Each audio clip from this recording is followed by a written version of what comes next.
Rap. What's up, everybody? It's your boy, Rap Genius, back again with another video. Today, I'm talking about the controversial topic of can you start on a 1000cc Moto Kikle? Yeah, start it off right, boys. Oh yeah, bud. Send it. Yeah.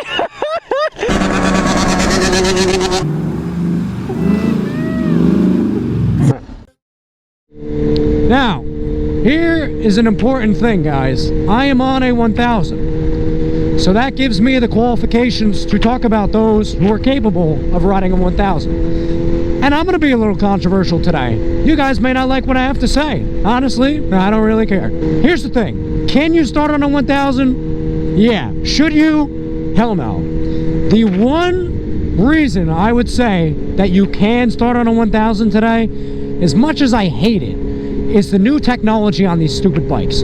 I really don't like all of this technology, and they've done too much. You know, the technology can be beneficial in some ways, but the amount of tech that's on these bikes, for me personally, it's too much. And anytime anything goes wrong, it's so much money to replace all these sensors and everything. But the one benefit is, if you are a new rider, you can get a faster bike and put it in a slower setting until you learn how to handle the power. So as much as I hate to say, can someone start on a 1000? Today, if you get a newer 1000 and you put it in C mode, and the thing is basically the equivalent of a slower 600, you can probably get away with it. Now, you're not going to progress anywhere near as quickly as on a Ninja 300 because of the amount of shifting and how light those bikes are. It's just a much better option for you to start on and learn. You're going to progress much faster as a rider on one of those slower, lighter bikes because you'll have more confidence.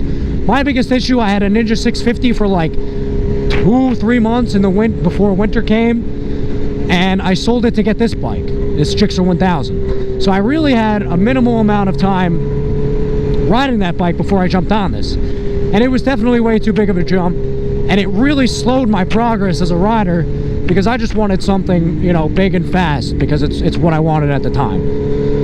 I should have spent one more season learning on that 650, and then my progression would have been much better when I jumped on this bike.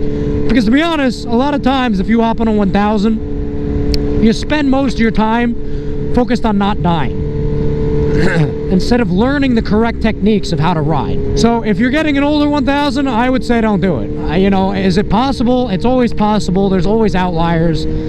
But it's really just not a good idea. They are extremely powerful bikes. 1000s, especially older ones like this, they're not forgiving at all. You know,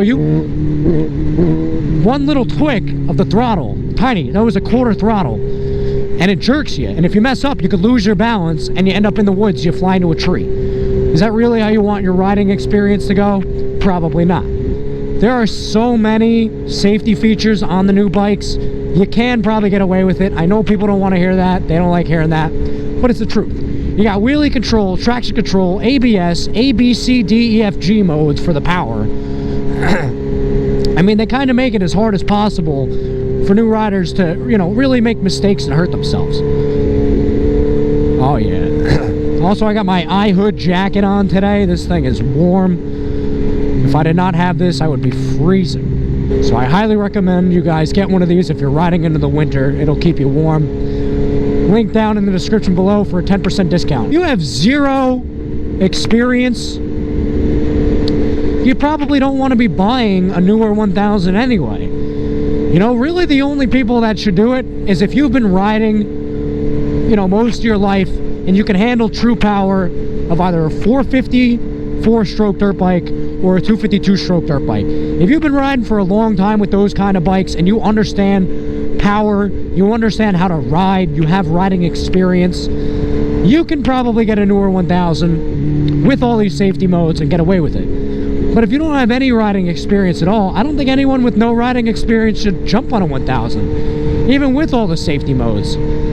Because whether you like it or not, even a slower 600 that they tune the power down to for C mode, it's still very dangerous and a very fast bike, especially if you have no experience. And the last thing you guys want to do is spend 15-20 grand on a used new bike with all these you know, safety modes, and you still crash it because you don't know what you're doing. You know, that would suck. If I crashed a bike that was $3,000 and wrecked it, I'd be pissed. Imagine spending $15, $20. So, you know, for people that want to ride a 1000, unless you have a lot of riding experience in other forms, or maybe you drive fast cars and you understand, you know how a clutch works, at least from a car, and high power and how to control the power and steering and all that, you know, maybe you can get away with it in 2023.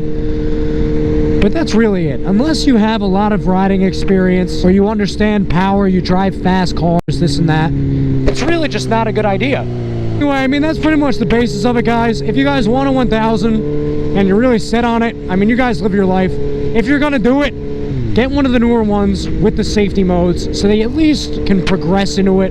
You can work your way into it.